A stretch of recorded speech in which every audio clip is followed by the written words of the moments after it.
welcome to the Art of Being Human. Today I'm going to talk about frustration. What is it? How do you handle it? Is it important? Do we suppress it? Do we engage in it? What happens to it? So I want to just talk about that for a few minutes before going on to something else.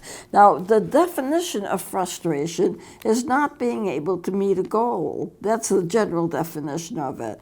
So what happens? You feel frustrated. I hear this all the time. I'm so frustrated. This is frustrating. This is frustrating. But what it technically is not being able to reach a goal. And so it causes you an emotional reaction. And there is something called the frustration aggression theory. The frustration leads to aggression, and so I'm going to show you how that happens in a chart in a few minutes. But supposing you want to find something or buy something and you can't afford it. Are you frustrated? Yes, because your goal is to buy something and you can't afford it, so therefore you don't. That's frustrating. So you have a simple frustration of little things that really aren't earth-shaking, but you want to buy something, you can't afford it. You want to go out to dinner, but it's been postponed.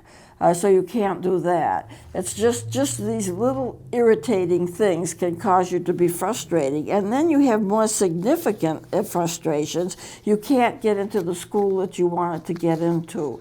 You can't afford, you can't be picked, or was not picked for a job that you wanted to get. Somebody else got it instead. And it becomes, after a while, hard to handle. And so we have the phrase in psychology called frustration tolerance.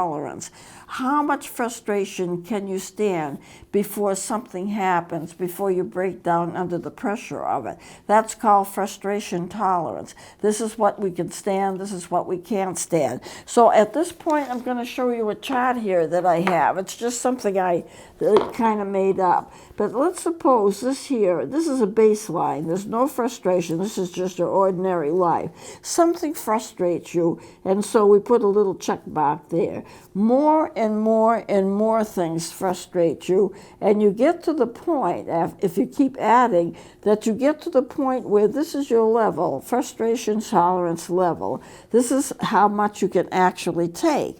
Well, what if you go over that? Well, if you go over that, then things start to happen. Your body starts to break down. Your emotions are crucial to you, and that you don't handle that very well. You have a hard time handling people. Your behavior has changed. So you've gone from a base level of frustration, and you've added more and more and more frustration as you go. And this is the tolerance level, but that tolerance level changes from day to day. As you know, if you're a parent, there are some days when you can you can tolerate more than on other days when you can't tolerate as much. So we have daily changes depending upon the circumstances as to what this level is. So this level, the frustration tolerance level, is a level that you can go to safely without having some kind of an emotional crisis.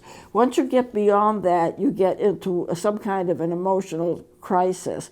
And what happens is people will say, well, I couldn't take the frustration and I had a nervous breakdown. And we use the term nervous breakdown. I had a breakdown. I have a breakdown every so often. I keep getting frustration. I keep on getting depressed and I get a breakdown. This is what we call it. But in truth, there's no such thing as a nervous breakdown, because the nerves don't break down.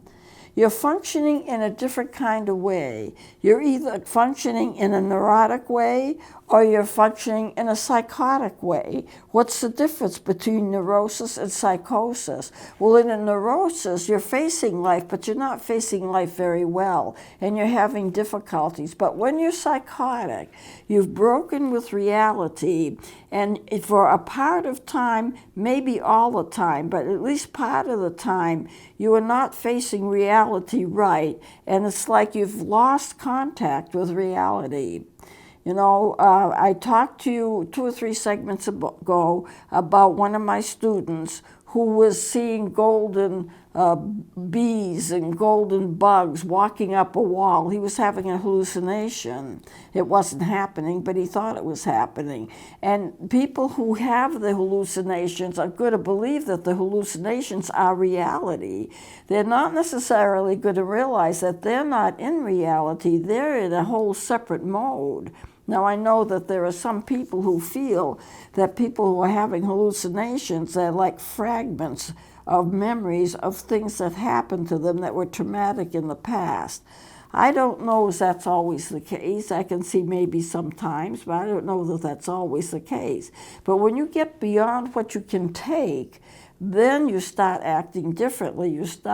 You're feeling differently. You start responding to people in a different kind of way. Maybe you're screaming at people that you wouldn't normally yell and scream at. And so on and on it goes. You've gone beyond what you can take. Now it's time to reduce the tension and reduce the stress and get rid of some of this stuff. The problem is, if you have a problem that's not resolved, that problem doesn't necessarily go away by itself. Now, sometimes it does. But if it doesn't go away by itself, then it's sitting there. You haven't handled it. You haven't done anything to handle it. And so therefore, it sits there. Then you put frustration on top of that, and you put frustration on top of that.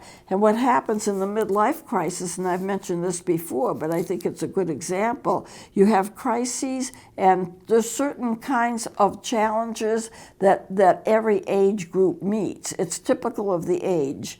You know, when you get to be a teenager, you have to make decisions in terms of what is your belief system going to be, what kind of work are you going to do when you finally get educated as much as you want to get educated. Do you want to go to college? Do you not want to go to college? What about getting married? Do you want to stay single? Do you want to get married? Do you have a person you'd like to get married to? What's your whole social situation? It's very stressful.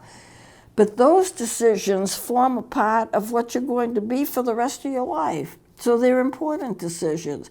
Whether you go to school, what kind of career do you enter? Or do you not want to have a specific career, you just want to find a good job? This forms you, and it's a kind of a thing. Your brain is rewiring, your brain is thinking about all of these things. You come out to be the person that you are, and that kind of shadows you for the rest of your life.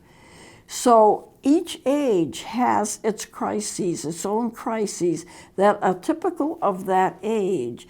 And there are a lot of other crises that you go into, supposing that you tried to buy a house and you found out that you couldn't buy the house, or the buyer decided not to sell it to you, and all of this kind of stuff.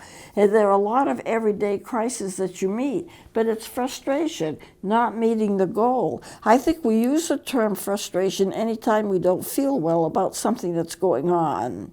We just do that. Oh, I'm frustrated. I can't do this. This is very frustrating. And we use it as a general term, but specifically it means not to be able to reach a goal. But if you're going to use it like you're being hassled and you don't know what to do and you have to respond, somebody's bothering you, a neighbor is bothering you, a colleague is bothering you, and you have interpersonal relationships with people that are bothering you because you can't deal with all what's going on. Everybody has a crisis, you know. They're all coming to you. Maybe you are their crisis. You don't know. But at any rate, it keeps happening, and you build upon stress upon stress upon stress upon stress, and you're not doing anything about it. Sometimes you don't think there's anything that you can do about it. Sometimes you think, well, if I just live through it, it'll be all right. It'll work itself out. Sometimes it does, sometimes it doesn't. So at some point, you've had it, you've gone too far, you go over the edge of what your frustration tolerance is for that day. And as I say, it changes from day to day depending upon how you're feeling and what the circumstances are. But you can go overboard, and there's your frustration. Now, frustration sometimes leads to aggression. Because if you can't change anything, you will have an aggressive reaction. And there is a hypothesis. A hypothesis is like a scientific guess in a way, how much frustration you can take. And then you have the breakdown occur because you go over the line. Now, it changes from day to day, but some people go over the line to the point where they become mentally ill. They may think of it as a nervous breakdown. It's not a nervous breakdown because the nerves themselves do not break down, but there's a change in the person's functioning. There's a change in what they can do. I had a friend of mine, she was a musician, and she had a breakdown. She had gone over the line, and she had a reaction to that. She had a mental illness as a result of that, and she became so quiet, so mute, so anxiety prone. She hardly spoke, and for months when I'd see her, she would hardly speak. If you didn't know that she was having a reaction, an illness due to the fact of whatever had happened to her, then you'd think somehow that she was just being reclusive, don't want to talk to anybody. Well, anybody who's got anxiety, severe anxiety, or depression, many times they just want to stay by themselves. They don't want to be bothered because they're suffering internally and they can't get out of that. And because they can't get out of it and don't know how to get out of it, they want to isolate themselves. They don't want to talk to anybody. I knew of a person, I didn't know this person personally, but somebody that one of my relatives knew that had such a severe menopause reaction to the fact, and people go through menopause, and it's a real thing if you're going through it. It's a real thing if you're having anxiety from it. And she was so anxious and so scared all the time. It was one of her symptoms of the menopause. She wasn't getting the estrogen she needed, and she was having severe anxiety attacks. And so what she chose to do, she would go to work. I knew what she was doing. She would go to work and she wouldn't talk to anybody because she wanted to be in a room, do the work that she had to do, and be alone. It's like suffer and don't let anybody in on it. Don't let it, because it takes energy to deal with people. It takes energy to even say hello to somebody, whether you want to or whether you don't want to. And I'm amazed at how many people would come to me for therapy and they weren't in good shape. Otherwise, why would they be there? And they would walk in the door and I'd say, well, how are you doing? Oh, I'm fine. And you knew they weren't. And they just want to be alone. Leave me alone. I'm suffering. Don't get into my space. That's not really, in a way, it can be a mental illness because it can be you're separating yourself from somebody just to stop the symptoms, just to help out with the symptoms. Or people that want to go to a store, but they can't go in the store because they want to scream. You know, menopause is an example of you not being able to think an illness away. If you're at the age where you're female, and by the way, men go through it too, it's not just female, but if you're of the age where your estrogen levels are dropping and dropping and dropping, and you are getting symptoms of anxiety because your body's demanding estrogen, or in a man, male hormones, they are the androgens, the body is demanding it, and it's not there. And you're going through a severe crisis in terms of anxiety and depression and those symptoms that go along, lightheadedness, hot flashes, chills, all of those things that go along with the menopause. You can't think it away. We make a mistake. There are certain things the brain can do and there are certain things the brain cannot do. The brain is a wonderful organ. It helps us to think, to feel, to grow, to make decisions. It does all of that with the prefrontal cortex. We think and we grow and we examine our lives and we do our shopping and we live our lives. But if something happens to us internally, and our hormones aren't right, aren't usual, or the biochemistry of the brain has changed, and it's not a normal biochemistry, things are not in balance, homeostasis is balance, and you're not in balance because something's going on within your system, then what's going to happen? You're going to have symptoms, all kinds of symptoms. And so you cannot think it away. And what we're saying is people tend to say, well, these symptoms are brain generated. I'm anxious, I'm nervous, I'm depressed, I can't function very well, I'm scared all the time, and it's my brain, right? What other organ is doing it? It has to be my brain. So if it's in my brain, I should be able to think it away. I should be able to say, oh, no, you're not going to feel this way today. I'm not going to let you feel this way. You know, the brain should be in control. But that's not how the body works. The brain is picking up signals from everything else that's going on in your body. And you get those symptoms, but your brain does not have the power to think it away. If you are in pain because you just had an accident, you've broken a bone or something, and you're having a lot of pain from that, you can't think it away. No, I don't want the pain. No, I don't want the pain. The only way to get rid of the pain is to have a doctor or somebody else prescribe medication or do what they have to do to get rid of the pain for you, because you cannot do it on your own. It just doesn't happen that way. So the brain can do certain things, and it does marvelous things, and it also helps to control what are the physiological reactions in your body, what's happening in your body. But you have a modern brain, and you have the limbic system, which is like a brain stem, which is not considered to be so modern. I mean, it's there, but it's not as doesn't function in the same kind of way.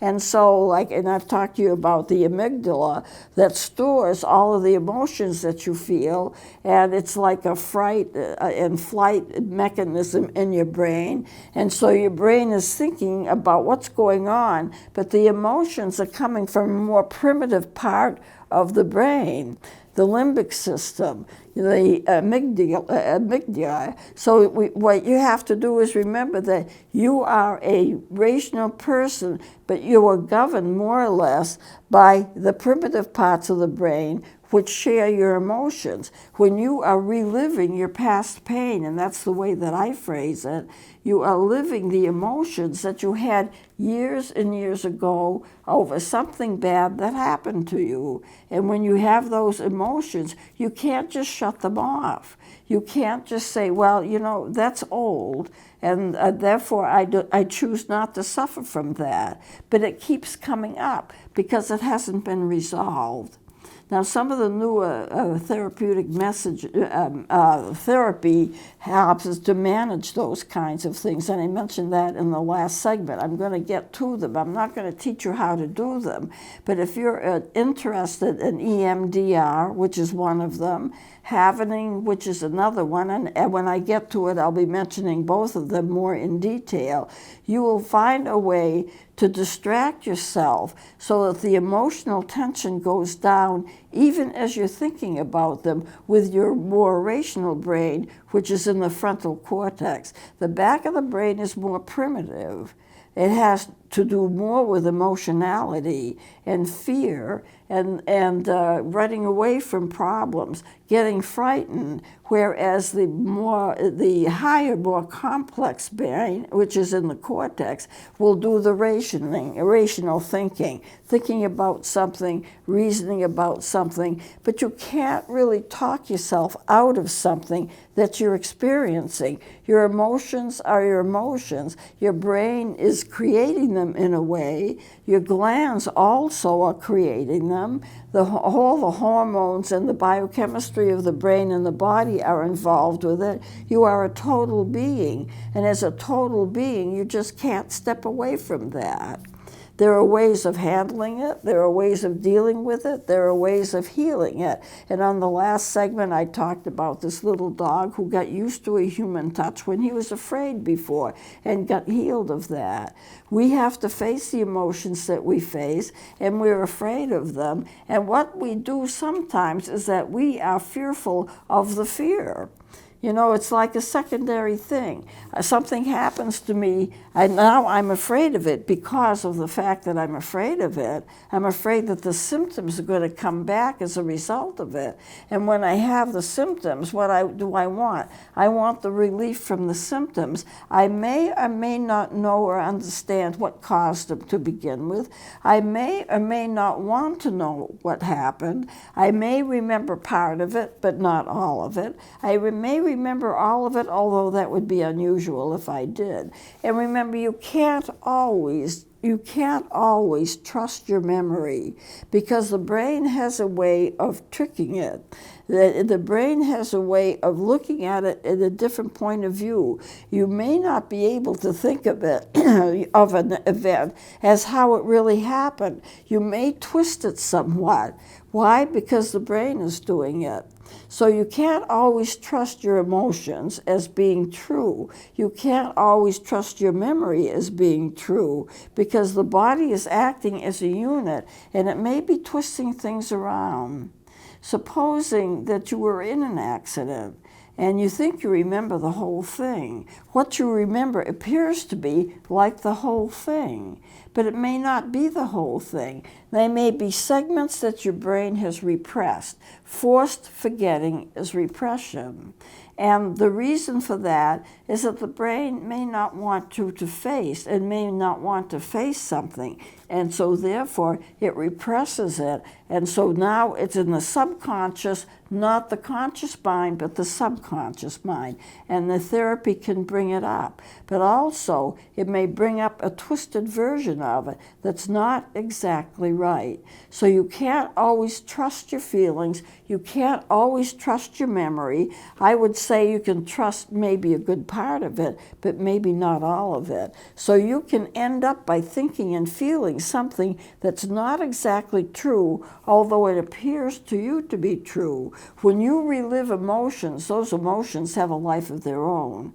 It's like you're experiencing them for the first time. Although you've had them before, you feel like this is your reality. This is what it is. I'm experiencing this now. I need to get rid of it. How do I get rid of it? Well, I can't think it away. Maybe I medicate myself. Some people get on drugs that way, to medicate themselves, to take those emotions away. But you can't always trust, if you're willing to face the emotions, that this is exactly what happens, that I'm feeling what exactly I felt before. But they do have a life of their own, and those emotions can be very, very strong. And so that's why I call it living it through your past pain. It may not be totally accurate, but it's your past pain and you're living through it. And as a result of that, it is difficult for you. It's difficult and you have to suffer through it. But there are ways where you could get healed of that. You may need therapy to do that. You may need to face the facts of whatever it was, but facing it with the help of a therapist that can get you through it all in a good, safe way, and doesn't help you to remember what you shouldn't remember. There's a limit as to what you should remember, and a therapist will be skilled about not pushing you too far, because you don't want to be overwhelmed. You need to remember what you need to remember, and then gradually over a period of time, with help, you'll remember more until you've remembered enough. And it may not just be one thing. If it's abuse, it may be a pattern of abuse that you've had for a number of years, and what's happened to you and how you've reacted to that and what that is doing to you now in terms of your behavior. But getting back to frustration tolerance, if you go over the line, then you suffer the consequences and you have symptoms and you have problems. That's frustration. And if you become aggressive and you act against it, that's a frustration aggression. And we all do experience that, I think, some points in our lives, because we all get frustrated about something. And we all think of ourselves as being reasonable, but the emotions make us sometimes unreasonable. But it can be handled, it can be healed. So I don't have too much time left. I'm going to close it here, and we'll continue next time. Please join me then.